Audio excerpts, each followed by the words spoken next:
And we're off and running on the Krueger Show Thursday morning. Hope everybody's having a great day as we wind down the month of May and turn towards June. Guy Haberman in the house. It's the Krueger Show, brought to you by Pig and a Pickle, best barbecue in Northern California. Check them out in Emeryville and Corte Madera. They're open 7 days a week from 11 a.m. till 8 p.m. or until they run out. We're also brought to you by Underdog Fantasy. Check the link in the description. Use the promo code KRUEG, K-R-U-E-G, and they will match you up to your first $100. And we can't forget Sharp Corner Sports Cards and Collectibles. They do a great job. And if you're a sports card enthusiast, sports collectible enthusiast, check them out. They are in Pacific Grove, California, right along the Monterey Peninsula. 205 Cypress Avenue, to be exact, in Pacific Grove. Call Anthony Catania, 831-521-5264. What's up, Guy? How are you, What's up, Krug? Great to see you, man. Missed you at practice yesterday. Not because you weren't there. I wasn't there, which was a big disappointment to me. Hated to miss it, but well, it was a big day yesterday. But it's voluntary. Yeah, it was voluntary for the media as well. But yeah, I was there for practice, and the first thing that stood out, we'll get to Jauan Jennings' new contract, because that was the news of the day. But what stood out, I thought, on the football field were, to me, number one, Jacob Cowing. I thought he stood out the most as far as him and Purdy hooked up on a deep crosser down the field where he rose up in the middle of the field, high pointed the ball in traffic and came down. And that's the one thing that I think Niner fans are going to really love this year, Guy, about Cowing, is that, one, he will gain separation. Two, he will go up in a crowd and catch it because he's got real good ball skills and he acts like every ball is intended for him. And then Purdy's going to throw it to him. If you separate down the field, create that separation and big playability, Brock Purdy will throw you the 50-50 ball, and he will throw you the ball when you're open. And he fired it in there to Cowing, and it looked very similar to what we saw Brock Purdy when he threw the intermediate cross to Ayuk last year, and it just seemed like so automatic. It wasn't just that they connected on a deep crosser, is that it looked like they could do it at will. I think for Ricky Pearsall and Jacob Cowing, I'm glad you got to see. I'm jealous you got to see Cowing yesterday. I didn't get to see Cowing yesterday because he wasn't there in the open OTA the week before. But I think for Cowing and for Pearsall, the preseason, the OTAs, camp, they're really important because I'll be very interested to see how does Kyle Shanahan get these guys some touches. There aren't a lot of touches to go around. Unless Ayuk and McCaffrey don't show up, but then there's plenty of touches to go around.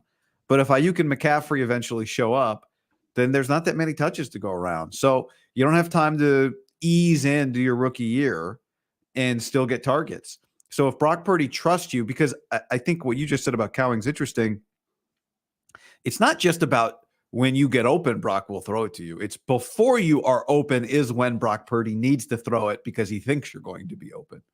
So we saw that so much with Ayuk. That relationship's, it's always important. It probably always gets played up a little bit. The quarterback and the receivers getting on the same page, but there's real urgency to it if you're Cowing and Pearsall, just because, it might be like if you said Cowing and Pearsall combined targets this year, what number would you say? 40, maybe? If everybody's here. Yeah, not more than that. What do you think? That seems 32. I mean, yeah, 35 in that range, maybe. Like you got to take 40 if there was an injury to Debo or Ayuk, and one of those rookie receivers looked really, really good early on. Well, I would say this: like you take Ray McLeod's targets, which I'll pull it up off the top of my head. I want to say it was like 23 or something like that. Wasn't many. That might be high. So you take his and you go 15 targets for Ray. Okay. So there's 15 targets available. Wow. Not even. Yeah.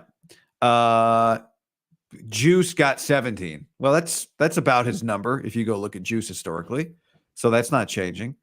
Jennings got 33. 33 targets. They just extended a receiver who I love and you love, and he's a critical part of their team, and he might have been the Super Bowl MVP, who had 33 targets last year. When you look at Jennings, you go 78 catches, hell of a year. No, that's 3 years. 78 catches in 3 years. We're not debating how important he is, but if you're counting in your Pearsall, you sit down after the receiver meeting and you're like, oh, I'm feeling good. I'm about to go off this year. Let me do some math. How many balls? And you look at you like, oh, Ray got 15. Okay. So, but there wasn't a trust. Let's be honest. There wasn't a trust between Brock and Ray. Yeah. And there wasn't a big effort.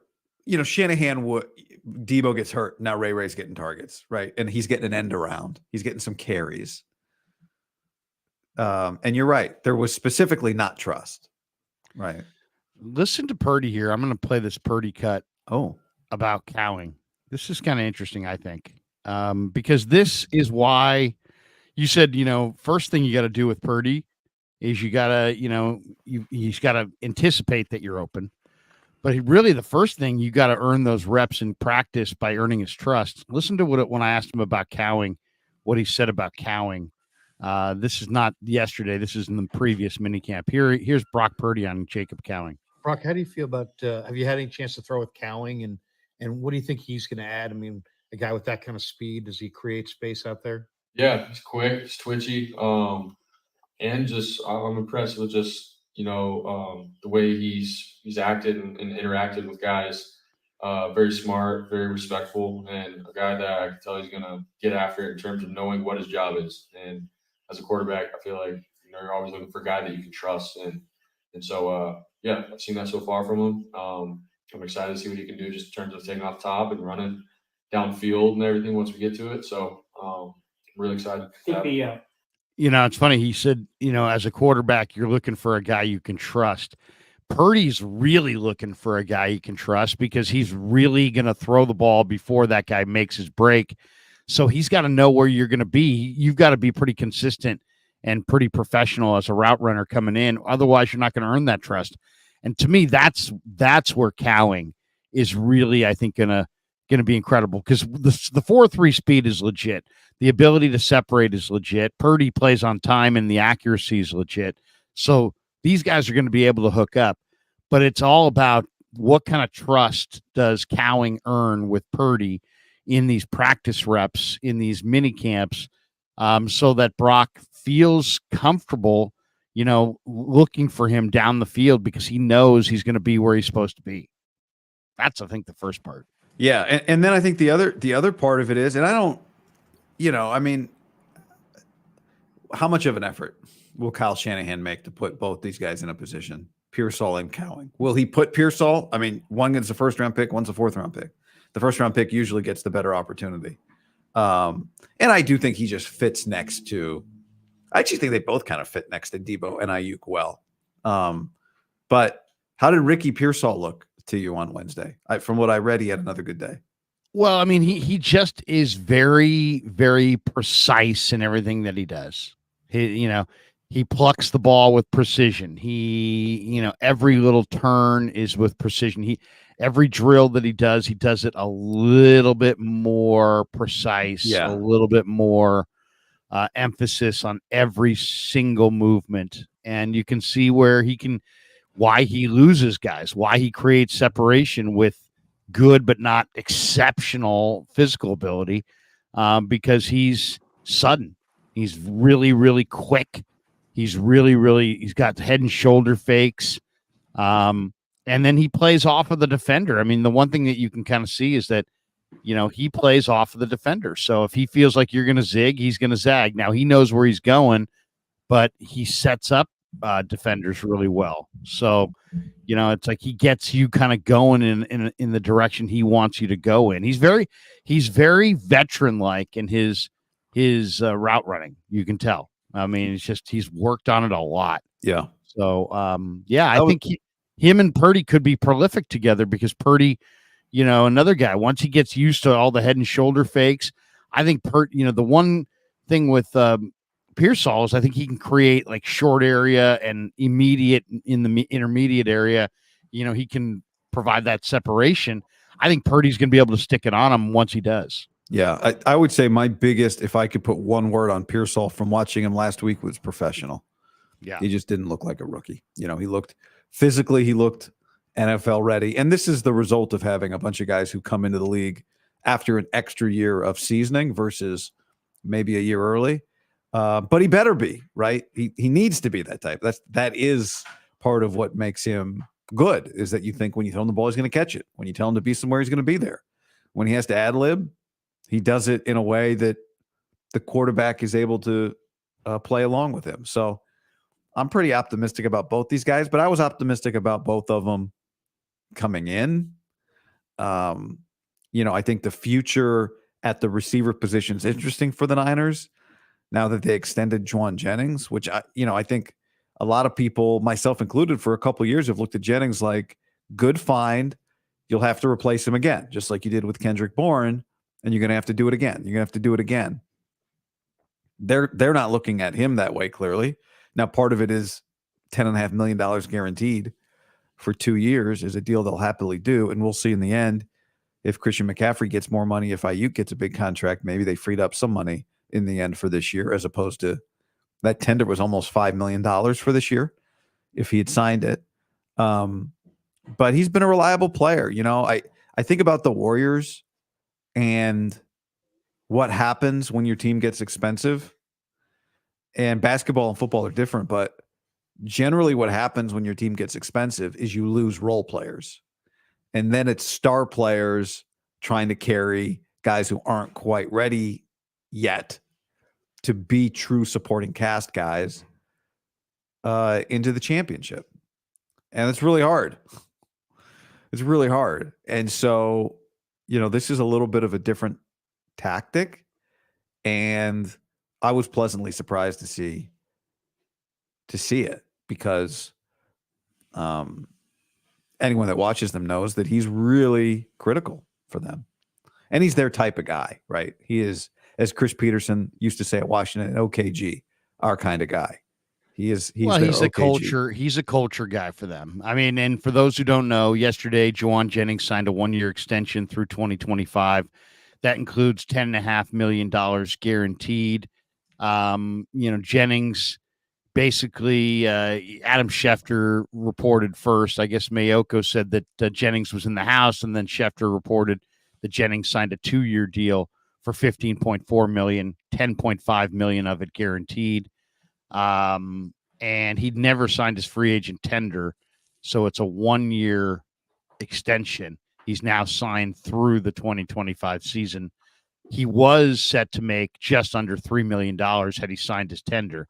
Now he'll make he'll more than triple that on his newest contract with the guaranteed money. So, yeah, and there's also details in his contract and clauses that he may be able to reach $15.4 million. That deal's always, or that number's always kind of like you're almost like, should we even report that number? Because so it's so infrequently that guys get the full amount. It's usually, something between the guaranteed money and the total money is what they're going to get. He had previously played on a 1-year $940,000 deal and another one for $900,000 or $800,000 or $680,000. So the previous season. So he's been a bargain, and it sounds like he's, this is a good deal for him, but it's not like going to break the Niners' bank. It is interesting. I think a lot of people look at Pearsall as a slot guy and looked at Cowing as a slot guy, and then look at Jennings and say, where does he play? Well, he plays in the slot. So maybe it's, all this talk about Debo and Ayuk moving on. Maybe Jennings is the one moving on, but Jennings is a trusted agent. And Jennings is a guy that, as long as his price tag isn't exorbitant, they're going to try to keep him around because the guy keeps making big plays in big games. He was their best receiver in the Super Bowl. So you could still see him being Kendrick Bourne and not being on the team? No, I mean, it seems like he's willing to play ball with them financially, and I could see him being here longer than I anticipated. When on draft day, it seemed like they were drafting him off the team. You know, I look at him different than Pearsall. Like positionally, I recognize they are the same, but physically, he's different. Now, I think Ricky. Like just looking at Ricky Pearsall, I think he probably, and I was talking to Kawakami about this out there the other day. He may play a little taller than his listed height, like where your height is distributed matters. Like, you know, do you get a little height out of your neck, or you not have a lot of neck, and so you're high waisted, you got some reach. But Jennings just is different than every other player they have on this team in terms of a target, right? I don't. To me, I don't want to comp him to like Crabtree, but no one goes higher. I know Ayuk's got long arms, but he's just different. He's different than Cowing or Pearsall from a physicality standpoint. Jennings to me is just the guy that you can trust is never going to short arm it. He's going to come up with big catches and big moments. You know, when everybody knows that you need to run a 12-yard out, he's going to run a 12-yard out and still make the catch. You know, he's just one of those guys that, you know, he's very, very trustworthy. And to me, it's like, I think him and Brock potentially can be very dangerous in the red zone because Jauan catches everything that you put on his hands, and Brock's pretty good at putting the ball on his receiver's hands. So, you know, I think it's a good marriage. And if I'm Jennings, this is exactly where I want to be. As long as I can get paid a decent amount of money and not feel like I'm taking way beneath market value, I'd rather be a Niner, you know, than almost anywhere else. Now, he would be a celebrity if you made him a Tennessee Titan, because he was a celebrity in the state of Tennessee because of his college playing career. But as far as the other weapons around him, the quarterback, you know, the entire package, I mean, if I'm JJ, this is where I want to be. It's a good time for me to quickly repeat what I said last week and what I'll keep saying, which is I'm optimistic about Pearsall and Cowing, but we're comparing them to guys playing in spots that have done it repeatedly in the biggest games on the biggest stages. So we can, you know, go make some plays, then we can talk about if you can replace Jauan Jennings. You know, it's so funny. It's like there are some people that think that the 49ers don't have enough at running back, wide receiver, and tight end. And then there's other people that say, man, they've got an abundance of depth and riches at all three spots. I mean, what do you think? I mean, you know, there's an article out today about should the Niners go after Dalvin Cook? And I just don't see that at all as a fit. I mean, you got McCaffrey, you got JP Mason, you got Elijah Mitchell, you just drafted Guerendo, you got Cody Schrader. Schrader impressed me in this minicamp. You can see Guerendo's size and speed potential. It's all there. Mason is, I think, very much untapped potential. We know Shanahan's a big fan of Mitchell, and McCaffrey's an MVP candidate. It just doesn't seem like there would be any interest at all in a guy like Dalvin Cook or any veteran running back. How do you see the depth in the backfield? I think the depth is great in the backfield because I like Guerendo and Schrader. And we know Kyle loves Elijah Mitchell. And this is a good time to say also, Larry, last time we talked, I said, well, maybe the wedding is a part of why, planning the wedding is a part of why McCaffrey's not here. I have been told multiple times that has nothing. It's not the wedding. So it does lead us to believe. And Bobby Turner basically said it last week. Business gets in the middle of things. But then wasn't there a Florio report that Florio's wrong more than he's right, but wasn't there a Florio report that said that it wasn't contract related why he missed the time? Yeah, I mean, Bobby Turner said business gets in the way sometimes. So that's the running backs coach. And I do think it's reasonable to think that he's going to get a reworked contract. At this point, I expect it. But anyway, to answer your question, I just wanted to say that I said something and I've been told that, that was not correct. Okay. I like the running backs. I like Guerendo. I like Schrader. I like Mitchell. I think Mitchell's going to have a use for them. And obviously we love McCaffrey. So to me, they've got, and you mentioned Mason. I think there's plenty of depth there because I like the rookies. Now, I don't know. I think I'll be able to hold on to both of them or Schrader. At receiver, as long as Ayuk's back, I love their depth there because I think Pearsall and Cowing are going to be players that will be ready for bigger roles this year if the moment presents itself, and otherwise will be able to just kind of get in where they fit in. I think they're both that type of player. So I think their depth at receiver is excellent. Two guys that really look good at receiver in this mini camp, I thought, were Danny Gray and Ronnie Bell. Well, it's interesting because I thought Danny Gray looked good the first day when I was there last week. You're saying he looked good again yesterday? Yeah, I mean he's healthy. He's running around. He's making some plays. He looks like he understands that this is his maybe last best chance to really establish himself as an NFL player. This is it right here. And he understands it. And you can tell. And Ronnie Bell is just a very talented receiver with talented, ball skills and catch radius. And, he's very refined. And now knows the offense. He's a year in. You can see how much more comfortable he is. Let's just say that these guys are not going to camp and just going to be like, we're camp fodder. We're just camp bodies. Those guys are going to camp with the idea that they're landing that 6 wide receiver spot. So we'll see who gets it. But I think Ronnie Bell and Danny Gray have to be factored in this summer. So I thought Danny looked fast, aggressive, locked in. The one thing with Danny Gray that, and I'd kind of given up on him, and I said last week after watching him in practice, okay, maybe he's a guy to watch still, actually. Let's not give up on him. As I've said many times, I respect how hard he plays on special teams, that sort of thing. However, he has not shown that he is like the guy that goes over the middle, contested catch. I'm just going to make the play. I still don't know if he's their type of guy in that spot. In fact, last week, where there were no pads, he had the chance to make a traffic catch over the middle and didn't. And it was one of those plays where you go high, you're still exposed. You're not going to get crushed in this practice, but it probably flashes before your eyes. That's, for a moment. Normally in football games, I get killed if I try to make this play.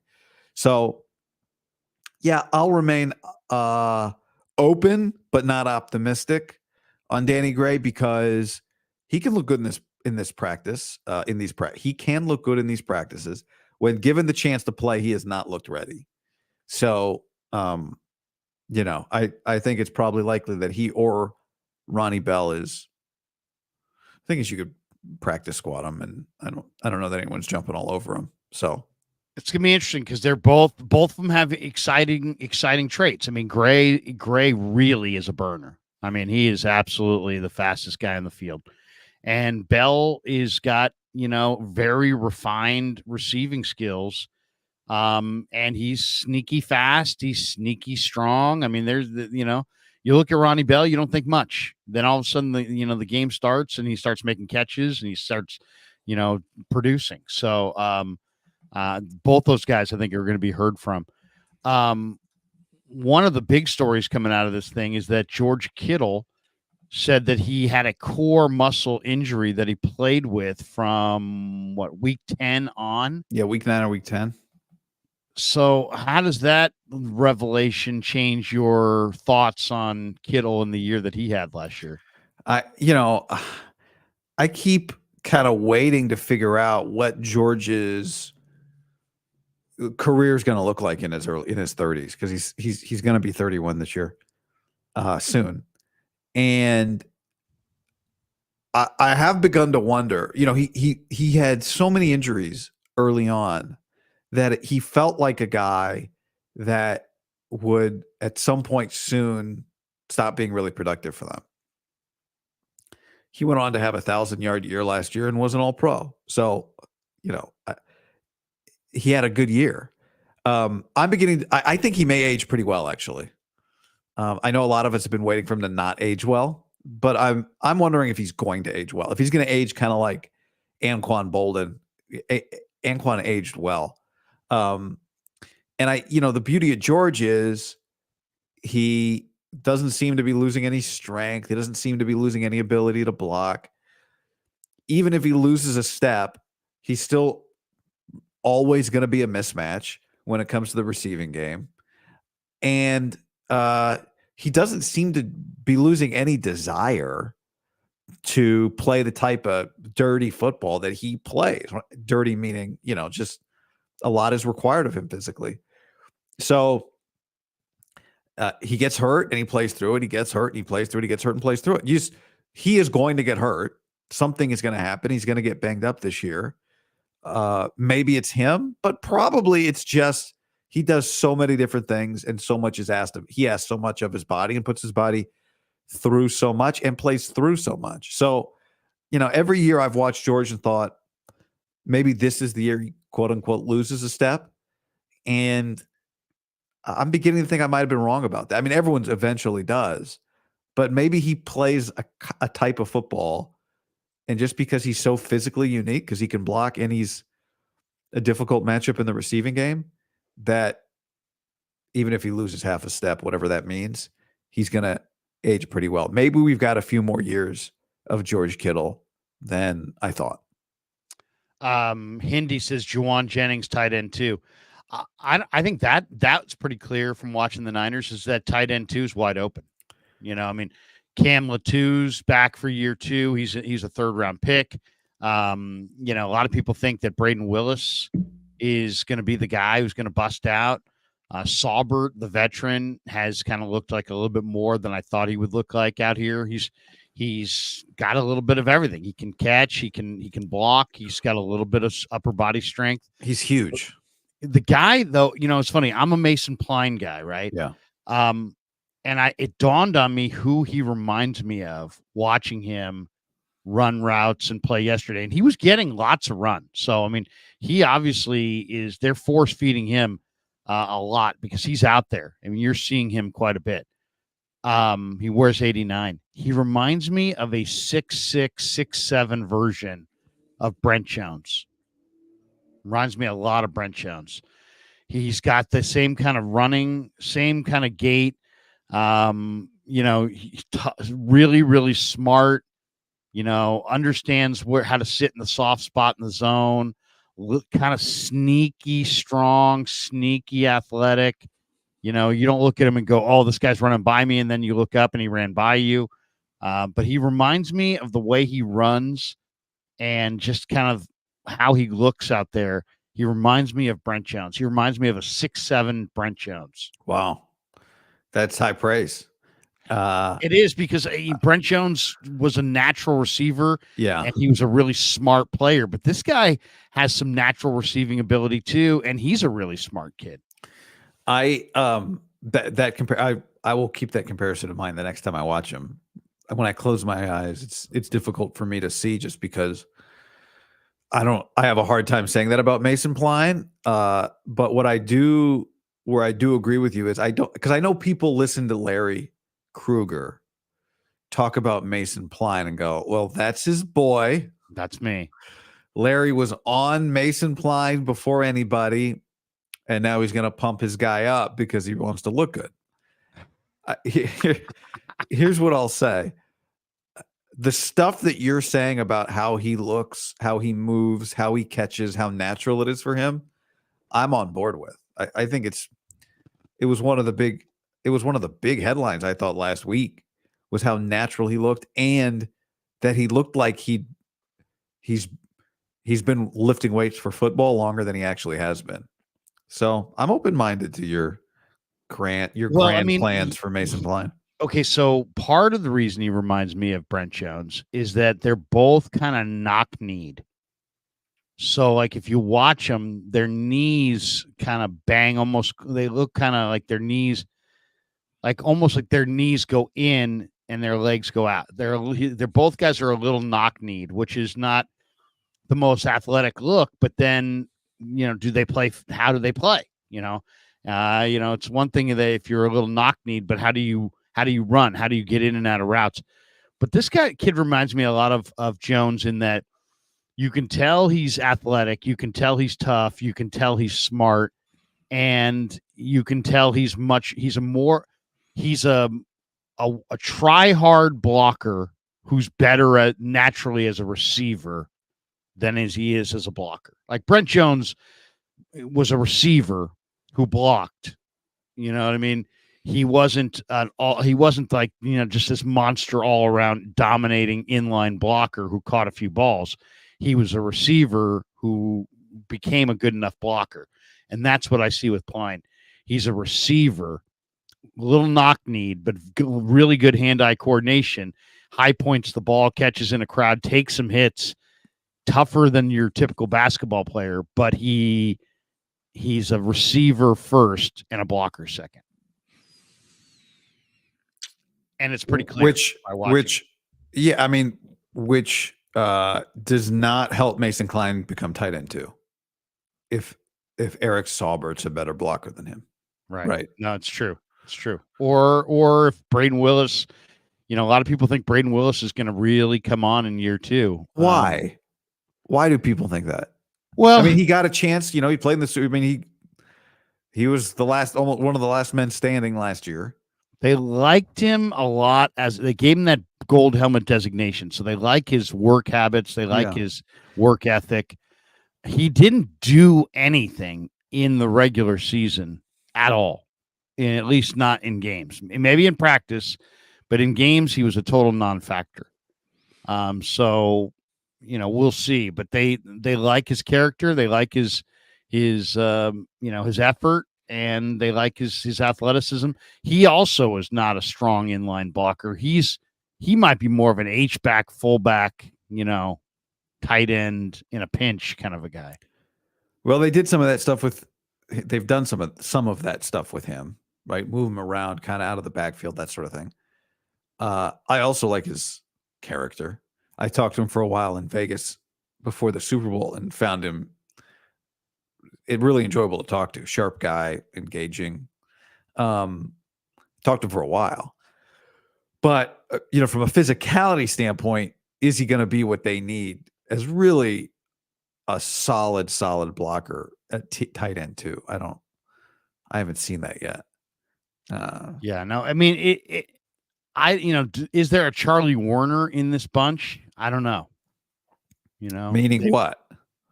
Meaning a real dependable second blocker that you could really trust. I think they would probably say that's what Eric Saubert's here to do, right? And, Saubert does have, a little bit of upper body strength that more than you would think.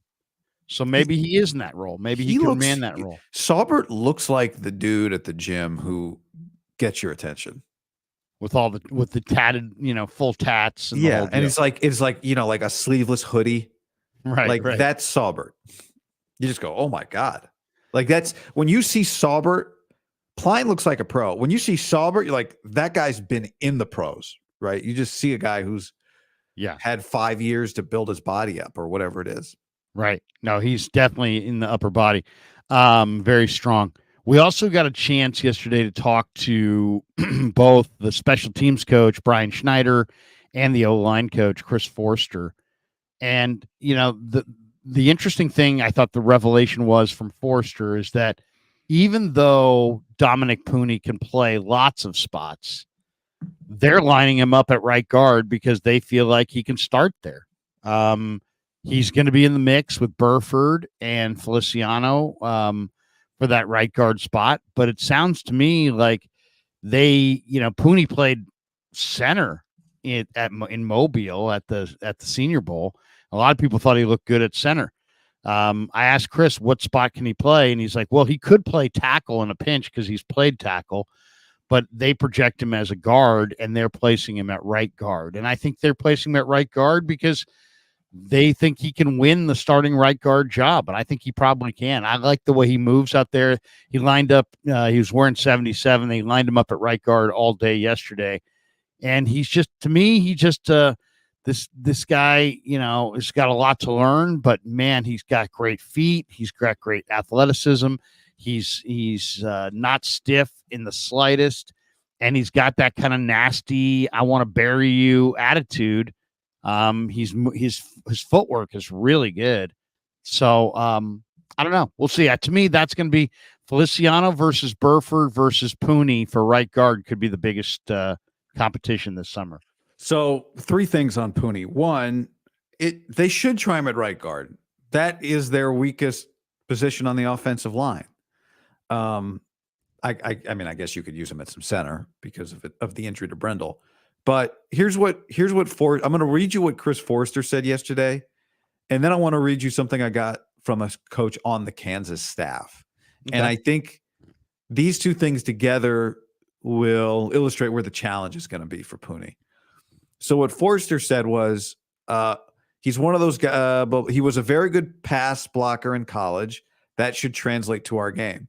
And didn't allow a sack his final 2 years at Kansas. That's a good stat. And then getting him to do our run game is going to be the biggest adjustment. Okay. Which makes sense. This is what a coach who was on the Kansas staff last year told me on the night of that they drafted him. Really good feet, athletic for his measurables, smart football player, understands the game, does a good job in pass protection. Biggest knock would be creating movement and recreating the line of scrimmage in the run game. Just wasn't asked to do it a lot in our scheme because we didn't have guys around him to consistently impose our will on people in the run game.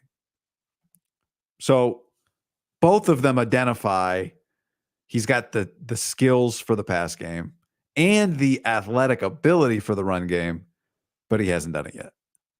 So, when the pads really come on, the preseason, if we'd made a list of like 5 guys that the preseason's the biggest for, Puni might be on that list, right?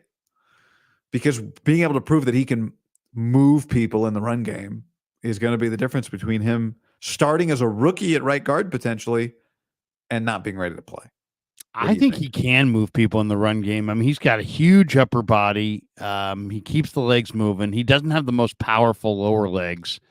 So there's definitely, strength that needs to be gained there over time. But to me, he seems really, really powerful in the upper body. And we'll see. I mean, I like the feet. He could be a little stronger in the base, but yeah, I mean, I think it's going to be really interesting. I thought Burford moved around really well out on the field yesterday. So, he's another guy that, the arrow's pointing up on Spencer Burford. They really like what they've got in Jalen Moore. He kind of talked up Jalen Moore. They really feel like Jalen Moore every year improves a little bit. So they kind of like him, and where he's at. So, I mean, to me, the offensive line, the only guy we didn't really ask him about was Kingston. So that will have to be a surprise. But, when he was asked about Nugent, he's already got a nickname for him. He's like, Nugie, we love Nugie. And he just said that he's kind of a little bit undersized and doesn't deal well with, power. But, man, if you watch Nugent, I mean, he was a captain at Stanford. He was first team all Big Ten at Michigan. He's 6'1", but he's really, really broad. I think there's a very good chance that Nugie, makes a name for himself this summer and gives Brendel a run for his money. And Brendel's kind of behind, Brendel's behind a little bit because of the injury. Can I read you some George Odom quotes on the kickoff return? Yeah. I love, by the way, were you there for Brian Schneider, the special teams coach? I was. And did he basically say, like, for the first time in my career, I've got something fun to do? That's how I took some of his quotes.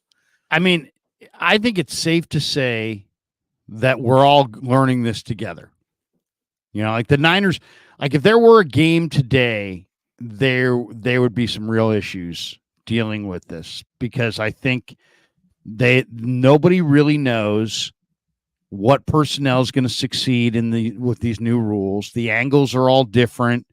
Everything, all the coaching points are going to be different because the angles are different. What kind of body do you need, or what kind of skill set do you need to excel as a return guy? Still very much TBD across the league. I think it's pretty safe to say that when the Niners and the Saints get together for their joint practices in Irvine, that there'll be a lot of sessions devoted to special teams and dealing with this play, because I think these teams are probably eager to practice it because it's all new. I mean, it's completely new. And I mentioned to Forrester, I'm like, you literally have every kind of return man that exists on this roster. What are you looking for? Who's first on the depth chart? And he wouldn't answer who's first on the depth chart, but I mean, it really is true. They've got Trent Taylor. They've got, Garendo, who's a big bodied tackle breaking guy. They got guys like Cowing and Ronnie Bell and guys with quickness and ball skills and catch radius. And, they got slow guys like Taylor who are going to catch it. And that's the attraction of them. Then you got guys who are Danny Gray, 4.2 burners who could make a guy miss. So I asked him, who's on top in that depth chart and what are you looking for? And he's like, he basically was totally honest and was like, I don't know what I'm looking for. We're going to have to kind of play this out. But you're right. He's like, we do have a variety of different return guys that we can lean on. Stars, backups, receivers, running backs, big bodies, small bodies, speed, dependability, hands. They've got every option available to them. Now it's just a matter of what skill set is going to fit this job description. George Odom, quote, "It's going to be the easiest job in the NFL, being the return man, because nobody else is moving. You don't have to worry about getting hit ever. You just catch the ball and now you're running. I can put my little sister back there and she'll get at least to the 20. Now this was the part that I thought was interesting. He said, it's like Christian McCaffrey running outside zone or something like that. He's stretching the box so far that when he cuts back, the defenders who are chasing him are further away, and then he cuts through an opening. My theory, I love that quote because it feeds my theory that a running back might be the needed part, the right type of returner. Yeah. Maybe it'll be Cody Schrader. I thought Schrader had an exceptional practice yesterday, by the way. What'd he do? Well, I mean, he's just really quick. I think they threw him a pass out of the backfield. He caught it seamlessly. He made a guy miss. He's just quick. I mean, he looked better in these practices than he looked in the first go around. The first go around, he looked like a little overwhelmed by the NFL size and speed, and he just seemed small and non-impactful. But in this practice, he was like, he was moving and he was making some moves and making some plays. And he had a couple, one play where somebody knocked him in the backfield, but then he just kept running and made a play of it. The way the running back position in camp, it's like, it's hard to tell sometimes. Were they tackled for a loss or did they just have a 35-yard run? You know what I mean? For a loss. Right. But I mean, he runs hard. He's a small target. He's very shifty. You can see why people, are big fans of Cody Schrader, because he keeps those legs moving. He's a hard runner. He reads his blocks well. He does a lot of the natural running back instinct things. He makes it look very, very easy. And that's good to see. And then we also got glimpses of Garendo, but then also Garendo had a couple runs where you're like, man, that was the wrong angle, or that was the wrong block, or he read that wrong, or, there was a couple times where Garendo looked really raw. He seems to look best catching the ball in space for a running back, which is awesome. But as Kyle Shanahan said last week, not the primary skill for running backs. Right. He's a receiver. He was, what he is he's a receiver in a running back shape. He really is a fullback. He's a receiver in a fullback body with running back speed. So he's an interesting guy. One guy that also kind of stood out. I mean, Leonard Floyd definitely always stands out just because he's just such a rangy, tall guy. But the Niners have signed this kid, Evan Anderson, from Florida Atlantic, and they've got him down now to 315 pounds. And I didn't notice him that much because I didn't know what number he was at. But then I filmed a bunch of the D-line stuff, and I was looking at it last night. He wears number 60, and he does move really, really well right now. He's at 315 pounds. Very strong, but really impressive movement and quickness at that size. So that is a guy, I mean, 360. Supposedly he was like 375 at one point, but then like 360, played a whole year at 360. And you watch him and you're like, wow, the strength is unbelievable, but this guy's way too slow for the NFL.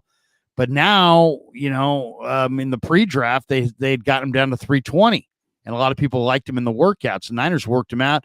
He's now at 315, and he looks really good. I mean, really good. Great feet and very strong. In the interest of time, I'm going to skip past the part where you said that you review the tape of your handheld sideline video from OTAs. I'm going to skip. I'm going to leave that for a second. Okay. So let's say you dress 8 defensive linemen on game day, right, and carry maybe on the. Well, I always look at it as 10. You always keep 10. Okay. 5 defensive ends, 5 defensive tackles. All right. Leonard Floyd, 1. Javon Hargrave, Malik Collins, Nick Bosa, Jordan Elliott, Yatir Gross-Matos. Anybody that you think wouldn't be among the 8 that I mentioned there? That's 6. Yeah, that's 6. But I'm just saying, you agree with all 6 of those guys? Yeah. Okay. Yeah. Kevin Givens, Kalia Davis, T.Y. McGill. Well, that's who Evan Anderson potentially could beat out. I mean, Givens. Shaquille Brown. I didn't say him. Yeah, Givens, Kalia, Shaquille Brown, Evan Anderson. Those are the guys probably competing for one spot. And I would say right now, based on what I've seen, 7, and then Robert Beal or Drake Jackson or Alex Barrett or something. Yeah, I mean, and those guys are probably competing for one spot, right? Maybe 2. So, if Evan Anderson is competing with 2 other guys for one spot, I would put him right there. To me, it's Evan Anderson against Kevin Givens. I think Kalia Davis is behind Anderson. And who's the other guy you mentioned? McGill. McGill is a 30-something-year-old, one gap penetrator, street free agent, practice squad guy. He's, I think, behind. So I think Anderson and Givens are really competing for. So you got Elliott and Collins and Hargrave, and who's the 4th guy? McGill. No, not McGill.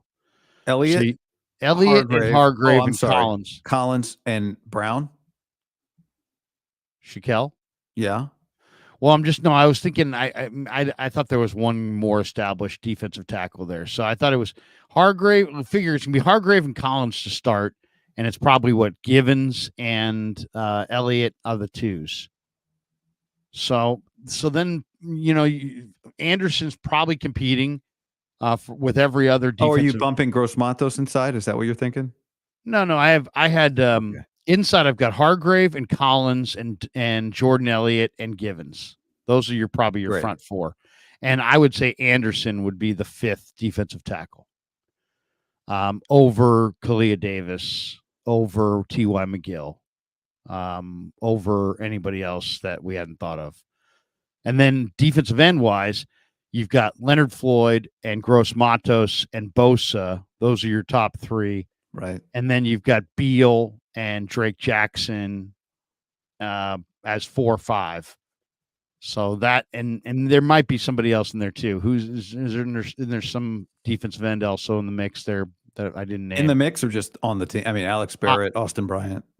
Yeah. Those guys, Alex Barrett spent a couple of years on the practice squad. He hasn't been active in a while.